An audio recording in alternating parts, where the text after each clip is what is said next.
Bonjour Lydia. Bonjour Cécile, bonjour Patrick. Alors selon vous, la dédiabolisation du Rassemblement national de Marine Le Pen est un leurre et c'est ce qui explique sa montée depuis des années. Et oui, troisième élection présidentielle avec le Rassemblement national et la famille Le Pen au second tour, une présence qui est le fruit d'une banalisation des idées traditionnelles de l'extrême droite. Malheureusement, il est devenu normal de parler de grands remplacements, de l'immigré, de l'étranger, comme un péril absolu et des frontières comme l'horizon indépassable de notre survie, alors qu'elles ne sont que le paravent de nos faiblesses à rentrer dans la modernité et le progrès.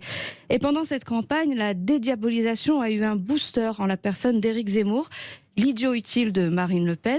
Et oui, Zemmour, le sulfureux diablotin, a offert un boulevard à Le Pen en force, tranquille, sourire toujours aux lèvres, pour entrer dans la bergerie d'une partie des Français qui sont apeurés par la crise économique, le chômage, le déclassement et l'insécurité. Car au final, les idées dites brutales de Zemmour sont partagées depuis des décennies par le fondateur du Front National. Et cela n'a pas changé, il faut le rappeler. La stratégie de dédiabolisation entamée par le penseur anti-vax Florian Philippot est un leurre, une escroquerie. Renaud Camus, Alain Soral et tant d'autres avant ont toujours insufflé cette pensée nauséabonde dans les rangs du Rassemblement national. Oui, on a compris évidemment vos lapsus volontaires. Vous voulez nous alerter sur une réalité politique du parti de Marine Le Pen, c'est cela? Oui, il est important de ne pas se tromper, de ne pas oublier et ne pas craindre de rappeler certaines réalités. L'extrême droite a toujours été anti-républicaine, toujours obsédée par la terre des morts maurassienne, anti-Dreyfusarde, anti-De Gaulle.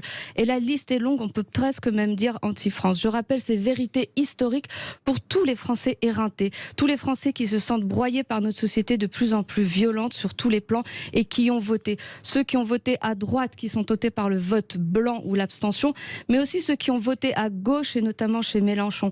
Comment peuvent-ils se contenter d'une abstention ou d'un vote blanc quand hier encore, ils scandaient nos passaram?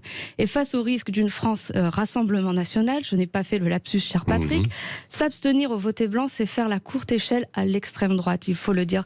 Alors attention au lendemain difficile, l'heure est à la responsabilité de tous. Bon, j'imagine que ça suscitera des débats tout à l'heure autour de votre édito.